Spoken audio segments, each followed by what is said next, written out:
Bienvenidas, bienvenidos, esto es Con Todo Respeto, el programa de opinión y análisis de Canal 44. Estamos listos para comentar los temas de la semana. Ya empieza a bajar un poco el calor político electoral. Sonia, ¿cómo estás? Buenas noches. ¿Qué tal, Diego? Buenas noches. Sí, afortunadamente ahora viene el calor de los que quedan y los que no quedan, ¿no? De quién se logra acomodar, quién sale en la foto y no. David, buenas noches. Buenas noches, Sonia. Efectivamente, yo creo que hoy vienen las inundaciones que algunos van a ahogar. Así que vamos a ver qué pasa. Jonathan, ¿cómo estás? ¿Qué tal, David? Pues ya listos para hablar sobre los temas relevantes. Sigue siendo agenda la sucesión presidencial. Mucho que platicar de las propuestas de Claudia Sheinbaum y pues el segundo piso de la Cuarta Transformación. Sí, el famoso interregno, este periodo extraño entre que sale un presidente y llega el nuevo, y que, bueno, ha habido muchas sorpresas a lo largo de la historia en estos periodos. Pero vamos a empezar con un tuit internacional, como cada semana, y tiene que ver con la visita que hizo Vladimir Putin a Corea del Norte. Corea del Norte, este régimen tan complejo, tan especial, tan autoritario, y que ha terminado por ser un punto estratégico en la geopolítica mundial. Vamos a ver el Twitter. El Twitter es de InfoGiteras y dice así: el presidente ruso Vladimir Putin realiza gira internacional por Corea del Norte y Vietnam, que inquieta a las potencias occidentales. Pues sí, efectivamente, está creando Rusia un bloque distinto, ha cambiado radicalmente su política hacia Asia, o está centrando su política en Asia. Primero fue China, luego la India, ahora Vietnam y Corea del Norte. David, ¿cómo lo ves? Pues creo que la intención de Putin es generar un polo, al menos militar, alternativo al polo de la OTAN, y firmar un tratado que es muy importante porque básicamente, digamos, une los destinos políticos y militares de ambos países. Es decir, si atacan a Rusia, en solidaridad tiene que responder Corea del Norte y viceversa. Sin embargo, realmente no solamente incomodó a la OTAN, a Occidente y a Estados Unidos ese tratado, sino a China. Porque China siempre ha querido que no haya esa cercanía. De hecho, ni siquiera es una cercanía geográfica, es una cercanía político-ideológica. No hay frontera, hay una partecita. Sí, hay una partecita. Pero ese es el tema. Vietnam es distinto. Vietnam es una economía dirigida, poscomunista, parecida a la China, que no tiene, digamos, ambiciones militaristas, quizá nada más protegerse un poco de la égida china en el Mar Amarillo, que es donde hay problemas limítrofes entre las distintas naciones. Pero me parece que Putin lo que está buscando desesperadamente son aliados para la guerra. En el caso de Corea no solo es el tema del tratado de reciprocidad, sino el armamento que está sacando Corea, muy viejo por cierto en muchos casos, pero que ahí lo van a echar a montones en Ucrania. Y que se lo vendió a la Unión Soviética, Sonia. Sí, a mí me parece una de estas reuniones que son más símbolo que fondo. Sí. Que tiene más que ver con el impacto que causan en el mundo occidental que con lo que se puede ver. Incluso las imágenes del vehículo, que además se publicaron casi en todos los periódicos, en donde un rato maneja uno y otro y van como muy relajados, me parece que demuestran justamente esta intención de lanzar señales más que de establecer acuerdos muy formales. Está, por supuesto, el acuerdo de reciprocidad, que incluso también me parece muy simbólico, el tema de los dos con las carpetitas, ¿no? Estas de color rojo, como impresionantes. Creo que tiene más que ver con las señales que se lanzan, con los símbolos que establecen de cara a un momento en que Rusia necesita apoyo. Esto es lo que me parece. Jonathan, ¿cómo lo ves? Sí, fíjate que pues definitivamente es un encuentro de naturaleza belicista, es decir, aparte de este mensaje que, como bien dice Sonia, intentan enviar, este acuerdo de asistencia militar, lo que también intenta plantear es pues este mensaje de Rusia de que no va a ser derrotado en Ucrania, ¿no? Es decir, que está buscando las alianzas del bloque en Euroasia para poder triunfar, digamos, sobre lo que une a estos dos actores mundiales, que es su antiimperialismo yanqui, ¿no? En esos términos, como ellos lo plantean. Y me llama mucho la atención cómo hace un par de años que Trump visitó justamente Norcorea y al líder de Norcorea, los titulares de todos los periódicos decían encuentro histórico, histórica cumbre, histórica, hay uno que incluso dijo histórico menú entre ambos líderes, ¿no? Y los encabezados en esta ocasión, ¿no?, de esta reunión, más o menos utilizan otro adjetivo que es peligroso, ¿no? Peligrosa reunión, peligrosa cumbre, peligroso acercamiento entre ambos líderes. Sí, y efectivamente lo que está haciendo Putin es reconstruir las antiguas relaciones del régimen de la Unión Soviética, ¿no? Que con la caída del régimen, la llegada de la democracia, que les duró menos que un sorbo de sidral, ¿no? En Rusia, ese tránsito a la democracia, y está reconstruyendo estas viejas relaciones de la Unión Soviética, donde en esa esfera están, por supuesto, Vietnam y Corea. Y bueno, vamos al el siguiente tuit, que tiene que ver con la liberación de Julian Assange, este personaje interesantísimo, por unos admirado y amado, por otros denostado, que fue el que filtró la información de los famosos Wikileaks. Llegó a un acuerdo, se declaró culpable, también eso hay que decirlo, muy importante, y el tuit dice: Julian Assange libre es la reparación de una de las mayores injusticias del mundo en materia de información. Estados Unidos y Reino Unido lo castigaron por decir la verdad, una mancha eterna para esas democracias. Siempre lo defendimos, dice Ignacio Ramonet, que es nada menos que el director de Le Monde Diplomatique, este periódico que es emblema de la izquierda y sobre todo de la izquierda del siglo XXI, David.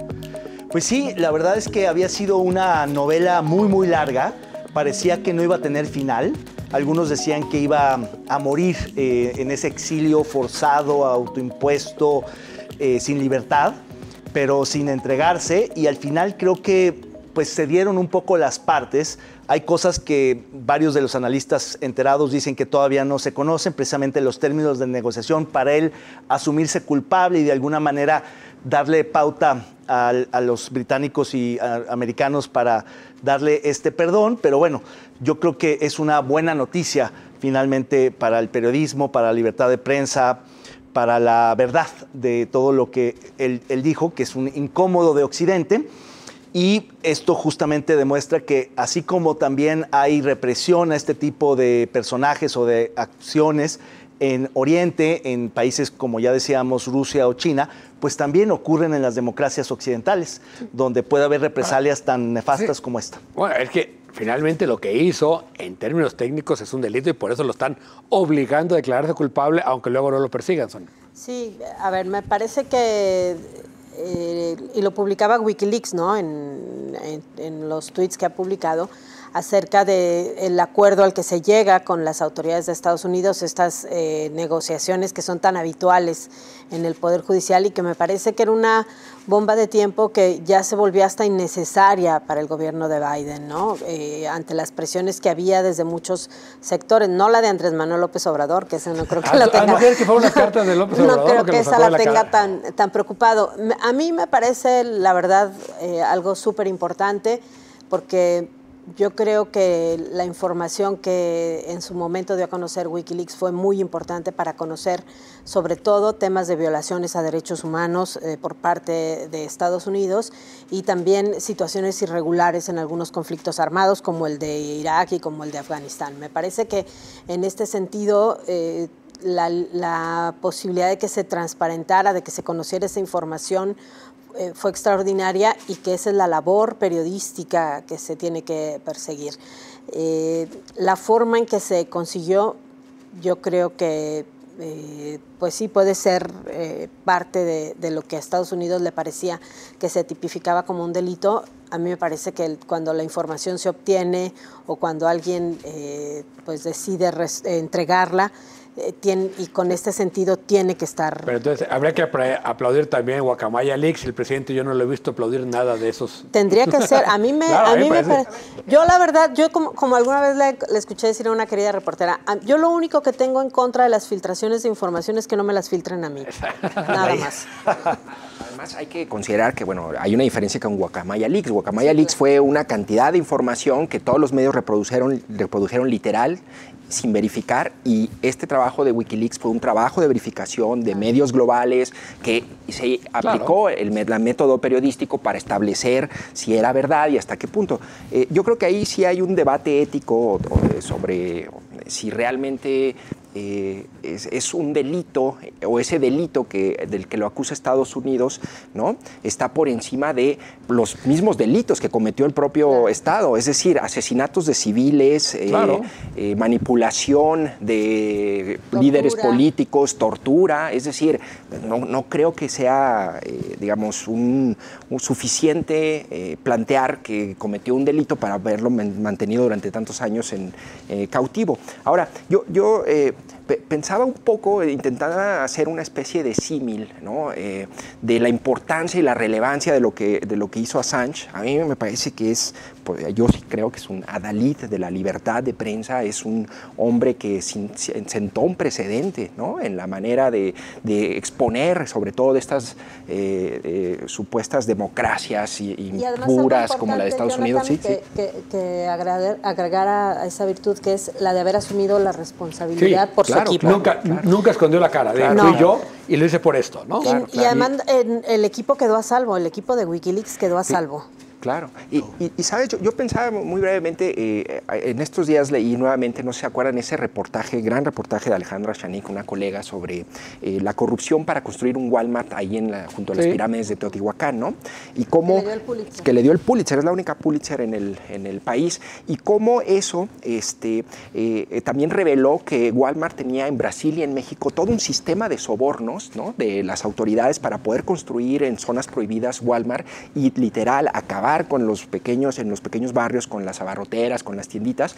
A mí me parecía que es como si hubiéramos acusado, digamos, guardando un poco las proporciones, pero como para poner un símil, si acusáramos a los periodistas como Chanik y no me acuerdo, Brent se llama el norteamericano, de haber amenazado la estabilidad económica de una empresa norteamericana, ¿no? Revelando actos de corrupción. No, o sea, acá eran, digamos, documentos clasificados del gobierno que... Yo creo que la discusión está en qué es lo que se clasifica y cómo se clasifica, ¿no? Claro. Que ese es el gran debate del acceso a la información.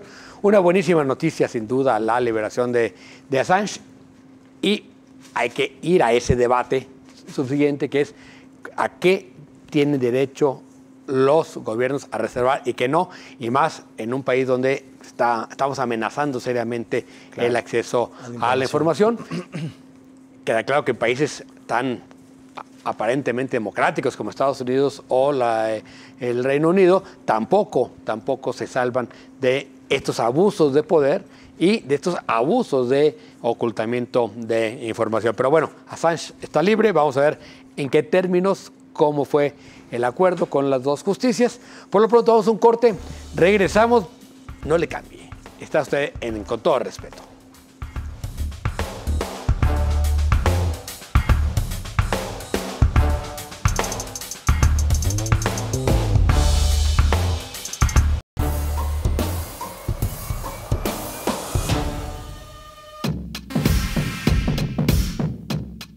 La comunidad científica en México ha recibido positivamente los nombres que Claudia Sheinbaum anunció este jueves para su gabinete.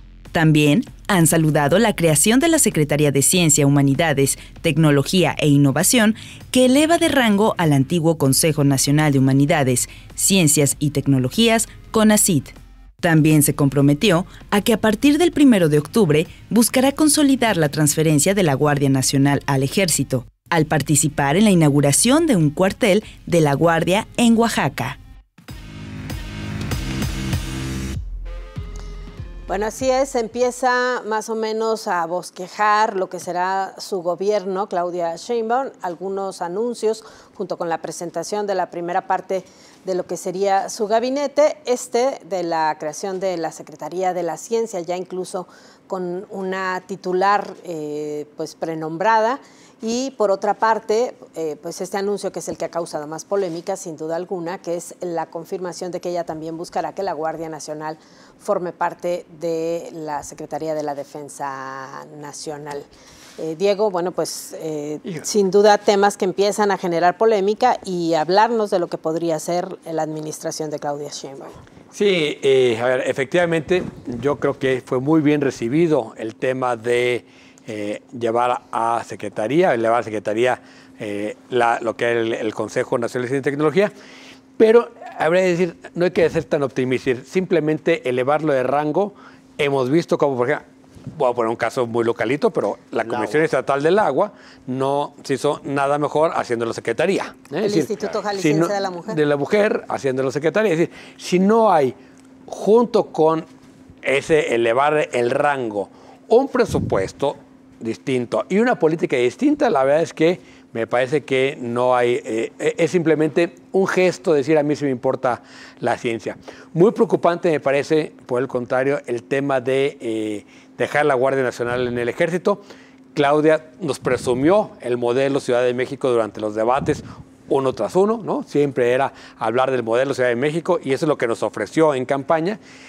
Y dejar a la Guardia Nacional en el Ejército sin cortapisa me parece que es un error gravísimo por dos cosas. Primero, porque es renunciar a tener una Guardia Civil a mediano plazo. Si tendríamos que estar ya empezando a meter la mano civil para que esa guardia algún día sea una policía. De otra manera, es ejército mandado por ejército y tiene lógica castrense. Eso no nos sirve de nada como policía, porque digamos, simplemente no saben llenar un informe policial homologado, ¿no? No saben cómo tratar un asunto entre particulares.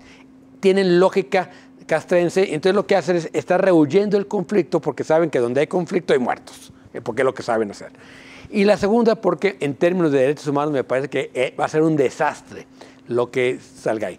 Es militarización, no le podemos llamar de otra manera. Ese es militarizar al país, seguir en la lógica militar. Y a mí me parece no solo triste, sino una muy mala noticia. Claro. Y bueno, a esto habrá que añadir, David, los resultados que ha dado la Guardia Nacional y lo que ya hemos visto del funcionamiento de la Guardia Nacional, ¿no? Sí, yo creo que es una decisión más impuesta por el presidente López Obrador que realmente por convicción de la presidenta entrante.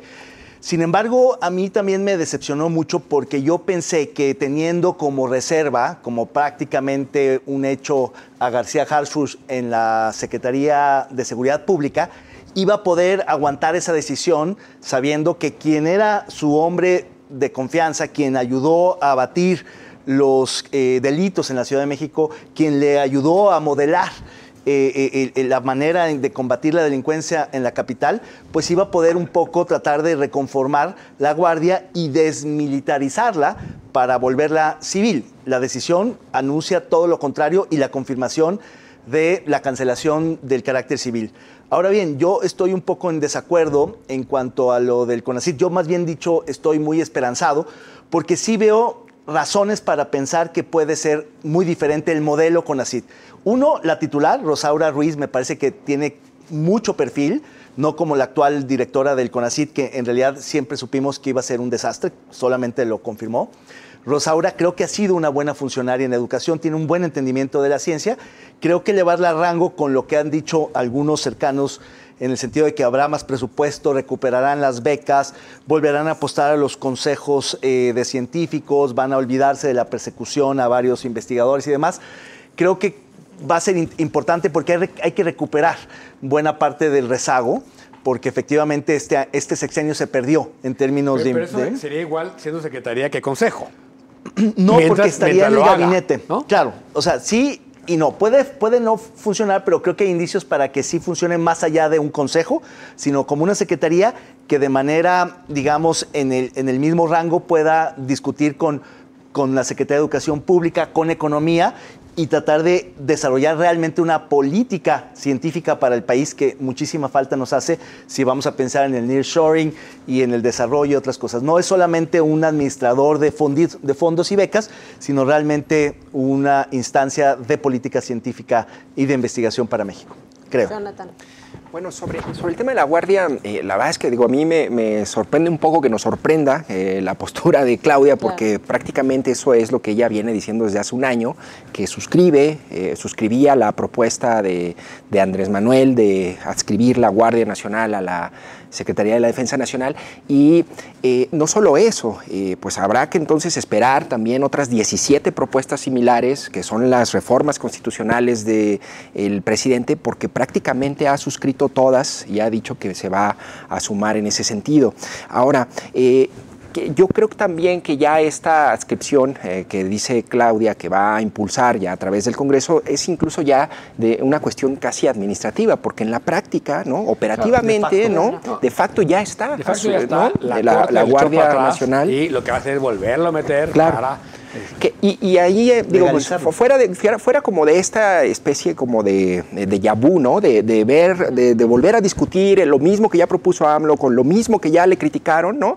Fuera de eso, me parece que habría que esperar, o yo desearía que la próxima presidenta planteara más que esta idea de los militares o no los militares, lo que se ha mantenido en el olvido, que es el apoyo a las policías locales, el saneamiento de las policías locales, es decir, la tremenda corrupción que hay. El otro día estaba revisando, en este sexenio van más de 200 policías municipales procesados por desaparición. O sea, la industria de la desaparición forzada está en las policías locales. Es decir, los problemas delictivos y las soluciones a la delincuencia, ¿no? Pasa por fortalecer las policías locales. Y allí es en donde realmente me preocupa que Claudia, la próxima presidenta, no tenga una ruta clara, que es por donde creo que podríamos caminar de una manera distinta a esta cerrazón del presidente de decir sí hemos mejorado cuando ha bajado un puntito porcentual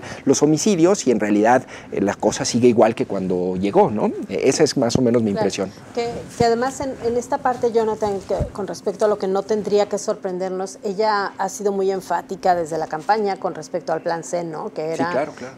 Y que fue la base de la campaña para promover la mayoría en las cámaras. Sí, ahora, en el caso concreto de la Guardia, sí creo que la tragedia es doble. Primero, ¿qué va a hacer García Harfuch? No creo que vaya a querer, después de esta declaración, aparecer el secretario de Seguridad para dar estadísticas en la mañanera, ¿no? Que es lo que hace Rosa Isela, ¿no? Claro. O sea, no tiene ningún mando. Que le digan Noroña, mejor yo soy senador y exacto, esa que tú no quieres. Vente tú de secretario de Seguridad, ¿no? Digo, para acabarla de fregar. Pero yo creo que la parte, estamos hablando de una gran reforma al Poder Judicial, que la justicia empieza en el informe policial homologado. Y tenemos una Guardia Nacional que, con todo respeto, no sabe leer y escribir. Son soldados rasos. Tampoco. ¿Qué? Las policías tampoco. No, por eso. Necesitamos crear policía, pero no estamos creando policía. Lo que estamos es cambiándole de uniforme a los soldados para que sean Guardia Nacional, en vez de estar preocupados por generar una policía municipal, estatal y una Guardia Nacional, una policía federal o como le queramos llamar. Pero entonces nadie está pensando en las policías. Estamos pensando que el ejército, porque se pasean, van a resolver el problema. Claro. El problema de control territorial. Y hay otro agravante que tiene que ver con el poder que está asumiendo la Sedena. Es decir, la Sedena de suyo, con el ejército regular, ya tiene hoy el cuádruple de funciones que tenía al comienzo del sexenio. Es decir, hoy administra puertos, construye trenes, vigila, hace y deshace. Encima de eso, aunque de facto ya lo es administrador... carreteras, pero no lo hace, ¿eh? Tan fatal. Hacen mal muchas cosas, pero cada vez le encargan más. Aunque de facto la Sedena ya administra la Guardia Nacional, otra cosa distinta es que ya se readscriba completamente y el secretario general, el general secretario, sea pues quizá el vicepresidente de facto de este país, porque será el que acumule más poder dentro del gabinete. Esa es la parte que también preocupa, porque les han duplicado el presupuesto a la Secretaría de Marina y a la Secretaría de la Defensa de manera conjunta. Ningún actor dentro del Estado mexicano ha controlado tanto y amasado tanto poder como el ejército en este sexenio. Y tan opaco.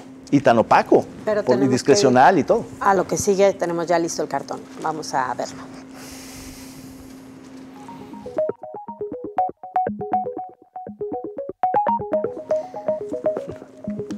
Bueno, pues ahí está Fernández Noroña tirándose al piso, haciendo berrinche con el hueso, ¿no? Fernández Lloroña. Lloroña. Lloroña. Oye, es que yo decía en el programa, él entró como candidato del PT, Claro. ¿no? Lo que están eligiendo es los líderes de Morena. Él es del PT. Pues, sí, total. Pero la promesa sí fue para los que queden en primero, segundo, tercer lugar, les vamos a dar. Sí, O sea, pero sí, no sí. había- según yo no había distingo de No, qué no. partido procedía. No es que esté El defendiendo Tiene presidente- todo el Noroña, derecho Yo- a ser el líder de la bancada de su partido. Claro. ¿No? Porque de Morena, los de Morena están discutiendo los de Morena. Él no es de Morena. Es Pero del cuando el PT. presidente dijo que el primer lugar iba a ser presidente y el segundo líder del Senado y tercero de la diputados y el cuarto ok. reintegro, se refería a las 5 Entonces, corcholatas, que no se, a las que de se Morena. asuman como coalición y respeten las reglas de mayoría de la coalición. Yo, tampoco- no lo van a hacer. yo, a diferencia de Jonathan, no estoy defendiendo a Fernando Noroña. Bueno, es que además yo Noroña lo no- que defiendo es que ya tenemos que ir a una Bueno. pausa. Vámonos. Es que aparte no puede estar en otro lugar.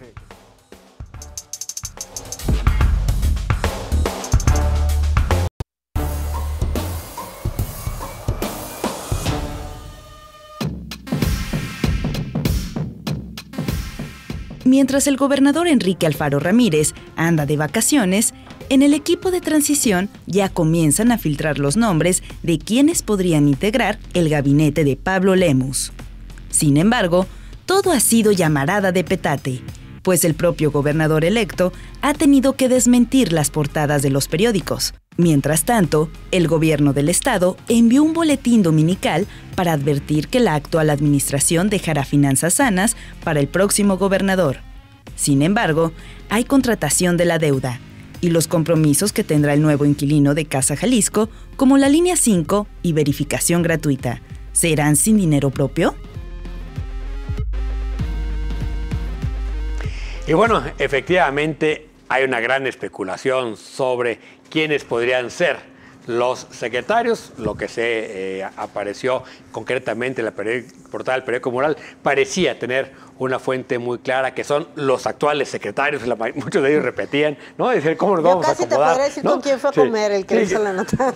Es que vamos a ver con quién fue a comer el señor de Mural. Pero bueno, no, lo que es interesante es que justamente con el gobernador de vacaciones, Pablo Lemus de vacaciones, sin resolverse todavía el tema de la postelectoral, porque sigue habiendo demandas que, más allá de que procedan o no, va a ser un gran desgaste para el gobernador entrante. La gran pregunta es cómo va a gobernar con un Congreso que no tiene, con un gobierno federal en contra, y ahora el defendamos a Jalisco va a tener que cambiar ese tonito autosuficiente, me parece, con el que anduvo toda la campaña, Jonathan.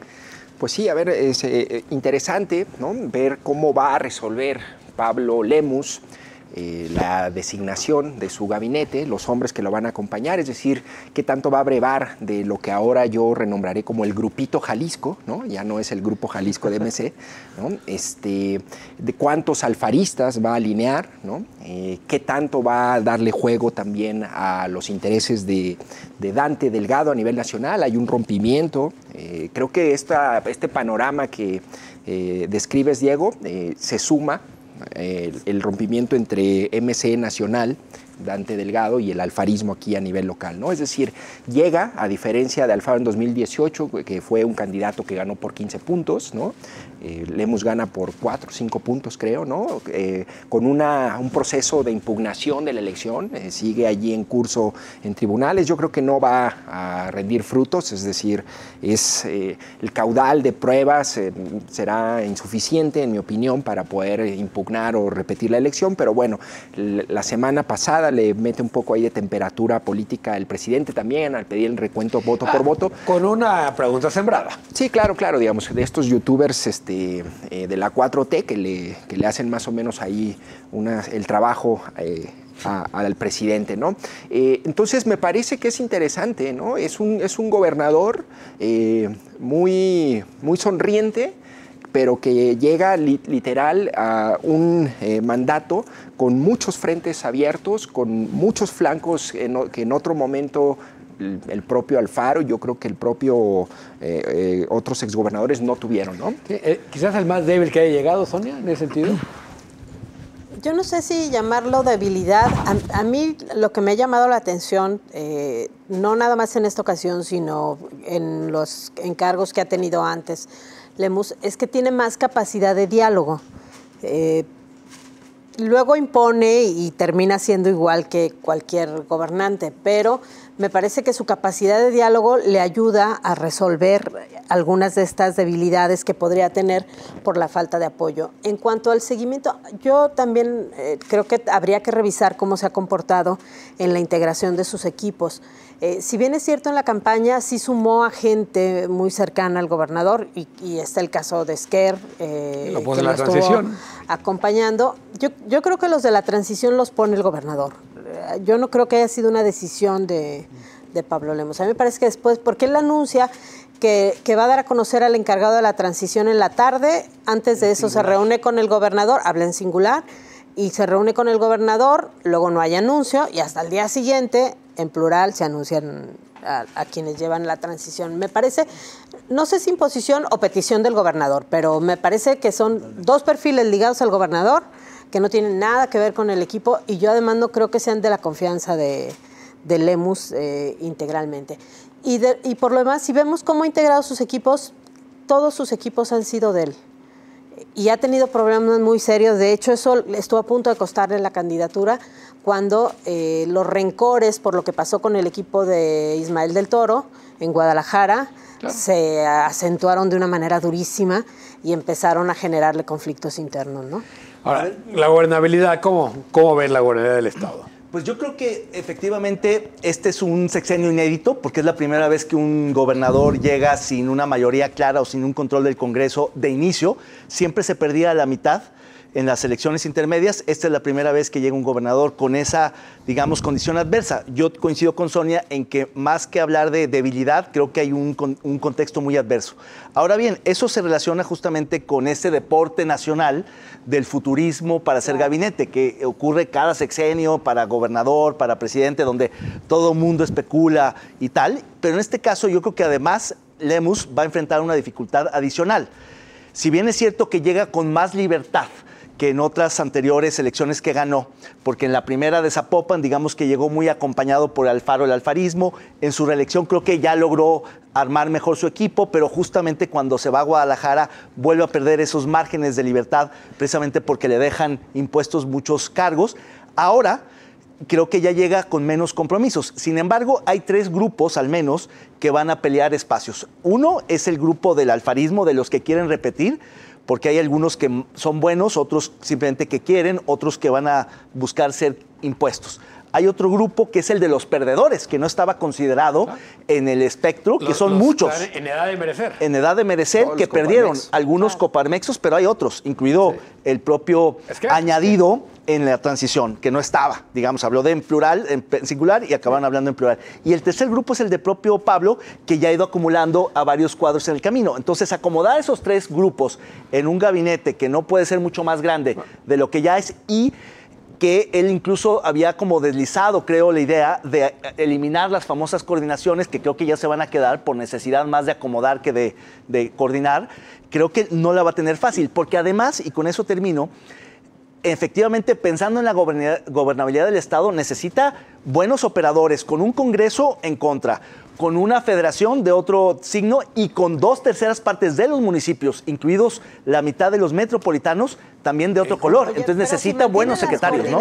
Solo por tener espacios para nombrar, entonces podemos adelantar que le va a ir mal. Y hay otro elemento. El gabinete sirve como un elemento de gobernabilidad para hacer alianzas, ¿no? Es decir, si tú quieres una alianza con el PAN, una alianza con el PRI, va a tener que gestionar espacios para ellos. Sí. Si quiere una alianza o con el Verde o con el Grupo Universidad, que son los que le pueden dar ese votito que le faltaría a cómo va la composición del Congreso ahorita, si es que no cambia, va a tener que... Entonces, el gabinete es un elemento de gobernabilidad también. Entonces me parece que sería un error simplemente cachar al alfarismo o a los derrotados. Y además, si cae en eso, le va a ir fatal. No es...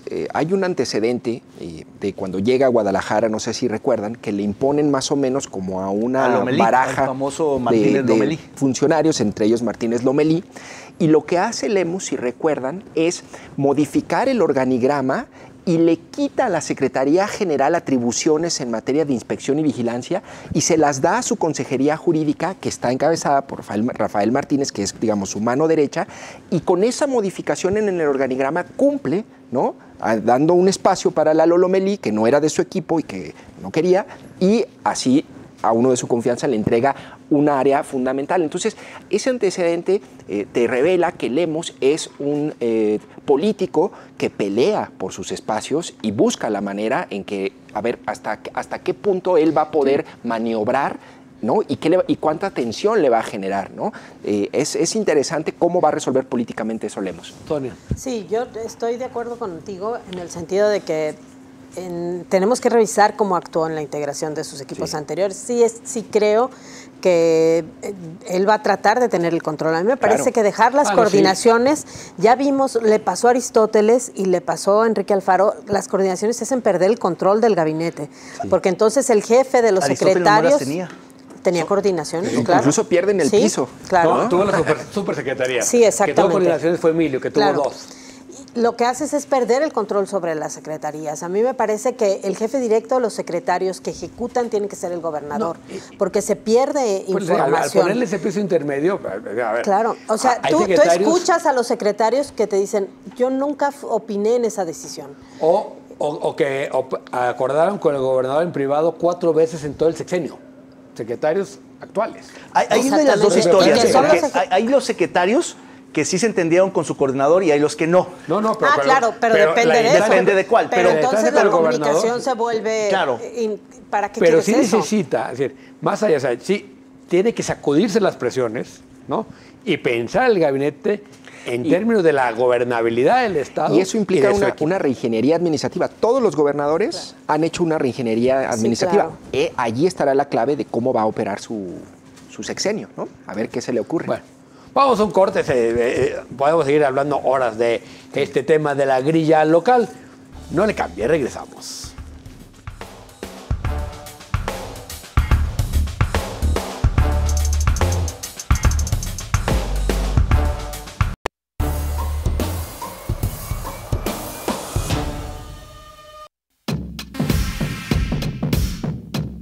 Tras el paso de la tormenta Alberto, el gobernador de Nuevo León, Samuel García, se pasó el fin de semana en una gira por las presas de su demarcación. Ahí celebró la cantidad de agua que llega y que destensa la situación de grave sequía por la que pasa gran parte del territorio mexicano. Mientras en Jalisco, Chapala llegó al 35% de su capacidad en la incertidumbre de cómo lo tratará el temporal.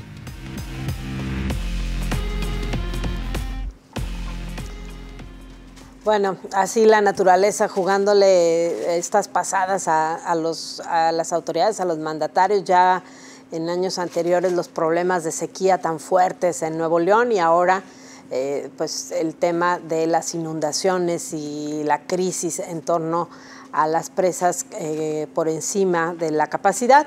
Y por contraste en Jalisco, bueno, no nada más el lago de Chapala, también el gran proyecto de abasto para la zona metropolitana de Guadalajara a través de la presa Elías González Chávez con esta crisis reciente y apenas las primeras lluviecitas que siguen sin resolver el problema, David.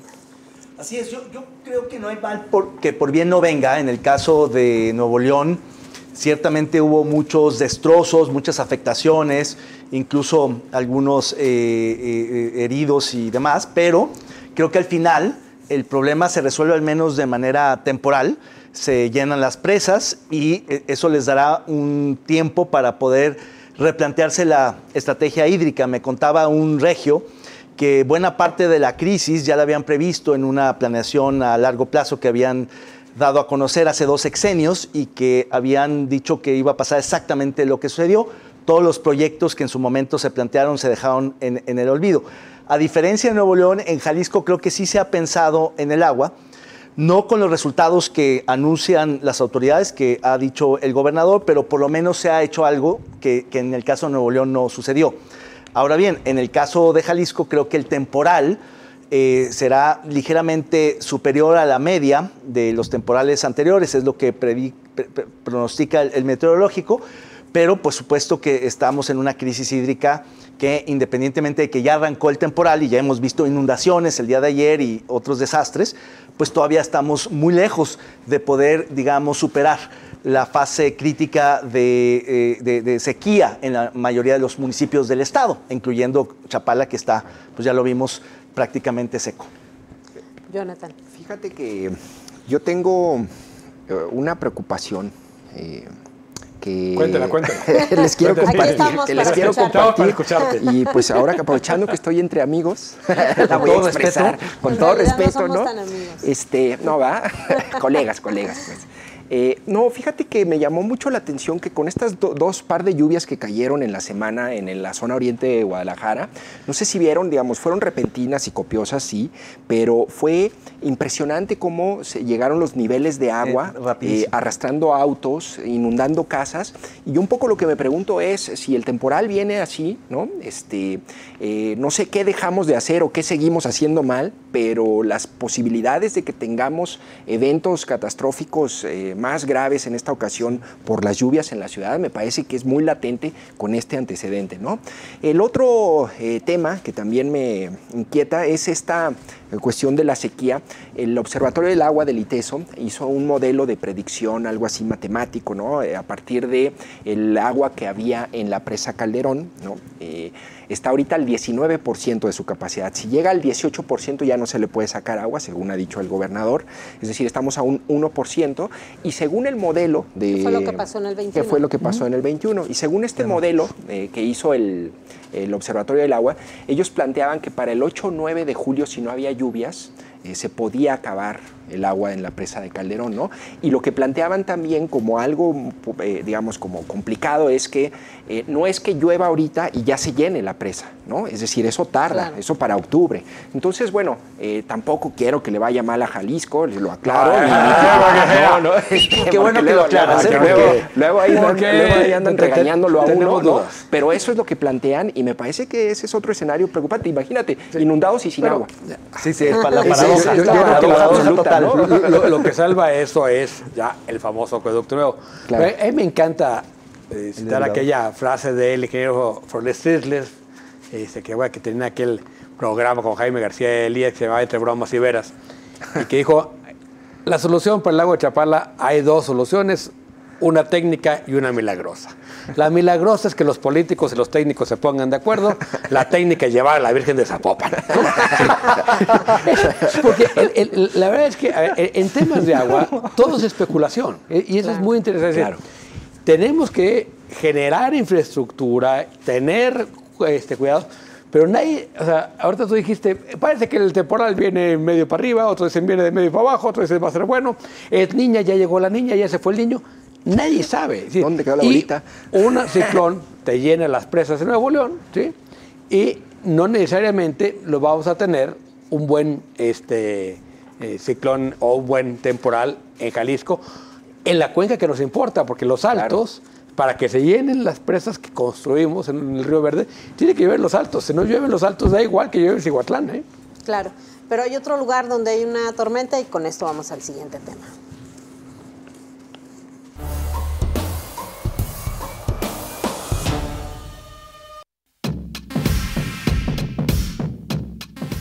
La Asamblea de Movimiento Ciudadano fue a puerta cerrada y sin la presencia de ningún liderazgo en Jalisco. Aunque el alfarismo va en declive por ser la parte final del sexenio, con una nueva corriente jalisciense y gobernador, nadie acudió al llamado de Dante Delgado y Álvarez Maínez. Bueno, si algo podemos destacar del emesismo jalisciense es su disciplina todavía hacia el gobernador Enrique Alfaro. Él se enojó con Dante Delgado, se enojó con el partido, decidió aislarse del partido y todos disciplinadamente le siguieron la corriente y no fueron a la asamblea. Sigue la crisis interna en Movimiento Ciudadano, David. Así es, a mí me impresiona la disciplina porque lo que informan es que no hubo un solo jalisciense, uno solo, que fuera. Independientemente de que unos estaban de vacaciones o con otros asuntos o simplemente no quisieron ir abierta o tácitamente. ¿Ni los que exportamos a Nuevo León? Sí, eso sí. Yo creo que sí estuvo Rafa Valenzuela. Ah, no, bueno, claro, políticos, son de calidad de exportación. Sí. Eso Pero sí. no Eso sí. son electos, son funcionarios electos, pues, ¿no? Y creo que ahorita, Es que no sé si va a haber un jaliscienses. rompimiento o no, eso todavía creo que tomará un tiempo más, pero lo cierto es que sí hay una disputa por el partido. Lo paradójico es que mientras que el gobernador anuncia su retiro político, su no militancia, su no involucramiento en los asuntos políticos, pues está más metido que nunca. Y creo que tratando un poco de cuestionar al emesismo, al alfarismo en Jalisco, en la disputa por el partido. Lo que está en juego realmente ahorita es la dirigencia nacional. ¿Quién va a suplir a Dante? Dante ya dijo que va Álvarez Maínez, o de alguna manera ya lo anunció. Lo que no veo es una alternativa a Álvarez Maínez que pueda, digamos, apoyar el Grupo Jalisco o los otros, digamos, dirigentes. Lo cierto es que Dante tiene un control tan férreo del partido que aún sin todo Jalisco no hay manera de que le disputen el partido. No los necesita Dante a los de Jalisco para controlar el partido. Pero sí, ¿no?, para ganar elecciones y para sí, tener ciertos o sea, de cara al próximo proceso electoral, que lo que yo creo que está él midiendo es, bueno, se va Alfaro. Yo también creo que Alfaro no se va. Sí se va a ir a dirigir un equipo de segunda división, va a estar fuera un tiempo, pero no creo que se retire de la política, eso yo no le creo nada. La pregunta es si va a construir una corriente propia, Pablo Lemus, que pueda después jugar ya como los lemuristas, ¿no? Dentro de MC. Pero en este momento no tengo la menor duda que el control del partido lo tiene Dante y que el presidente va a ser Maínez. Claro. Y bueno, ¿qué le queda a Movimiento Ciudadano, sobre todo al alfarismo en Jalisco? Pues un poco mira, si tú enumeras ahorita quiénes son los políticos o los políticos que van a estar encumbrados, ¿no?, del emesismo de Jalisco para el próximo sexenio, pues a ver, naturalmente es Pablo Lemus, le queda Pablo Lemus, que es importante, le queda Clemente Castañeda como senador, le queda Hugo Luna, que digamos es prácticamente como decir, le queda el gemelo malvado del gobernador, ¿no?, de plurinominal, y queda Claudia Salas, ¿no?, como diputada también, plurinominal. ¿Quién más? Vero, quizá por Vero la alcaldía. en la alcaldía, ¿no? O sea, básicamente los y cuentas... el diputado del 2, ¿no? Y Tonantzin, o algo así, ¿no? O sea, seis alfiles que creo que... Tecutli. Tecutli, así es, Tecutli. Que creo que, pues, en comparación a los 17 diputados que llegaron a tener de Jalisco, a el coordinador del Senado, los coordinadores, o los dos senadores, los diputados, sí. O sea, pues en realidad es muy poco lo que queda del grupo. Habría que renombrarlo. ¿Tú crees que les da para ganar Tapalpa? Habría que buscar, ¿mande? ¿Les da para ganar Tapalpa en la próxima elección? Yo creo que con dificultades podrían lograrlo, pero sí lo veo cuesta arriba. Pero lo que habría que hacer es renombrar al Grupo Jalisco. O sea, ya no podemos darles ese membrete. En el mediano plazo sí está en el horizonte la posibilidad de romper completamente con Movimiento ¿Pero Ciudadano. qué van a hacer? ¿Van a hacer otro partido local? Un partido local que les permita tener marca propia, identidad propia y buscar un derrotero que pueda hacer alianza así con Movimiento Ciudadano. Yo creo que ahorita es un amague fuerte para decirle a Dante, nos tienes que tomar en cuenta, no solo en la decisión de la dirigencia, sino también en otras posiciones del partido, en las prerrogativas, en el financiamiento, en muchas de las decisiones que sí marginaron el Grupo Jalisco precisamente por esta disputa muy personal entre el mercadólogo, el asesor, estratega y Alfaro y su grupo, en donde entre las patas se llevan un poco a Lemus, que no ha querido mediar, pero hay un punto donde ya no ha podido. Yo creo que es más fácil que este grupo se convierta en un grupo del emesismo nacional, ¿no?, a que defiendan lo que queda del alfarismo. Sí, yo también creo que va a ser una expresión dentro de MC, pero distinta al alfarismo. Sí, yo creo que una vez que deje de ser gobernador van a cambiar las lo relaciones. Sí espero que es que con las Chivas no, ¿eh? O sea, que sea lo que quiera. ¿Y Tapalpa? No, yo creo que mejor que se vaya a Madrid. Yo creo que le hace mejor que se vaya del país. Sí, se va a Madrid y va a un Ojalá. equipo de segunda o tercera división allá. Ok, bueno, y vamos ahora a lo que sigue. Tenemos ya los resultados de La Neta No de la semana pasada.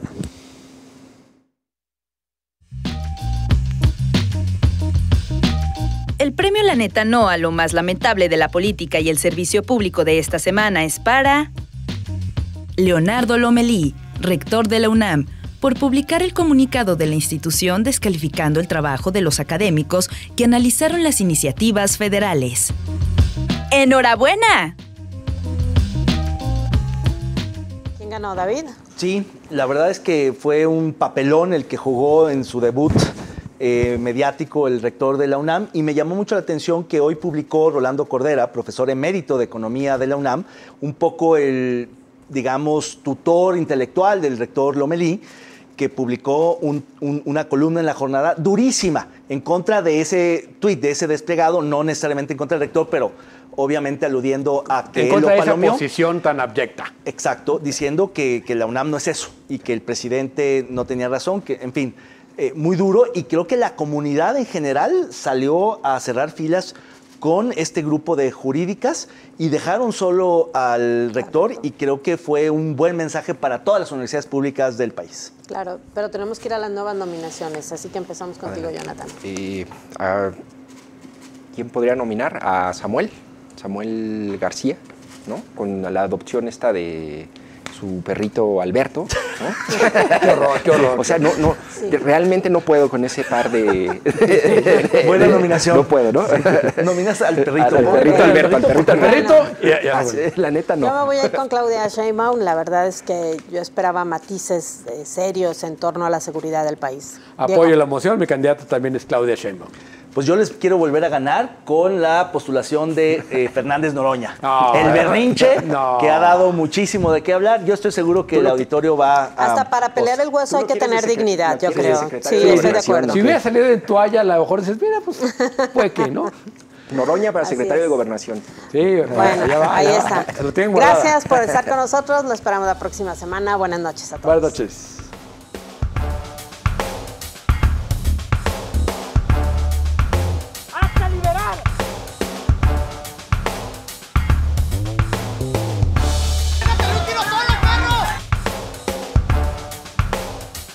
We need strong borders,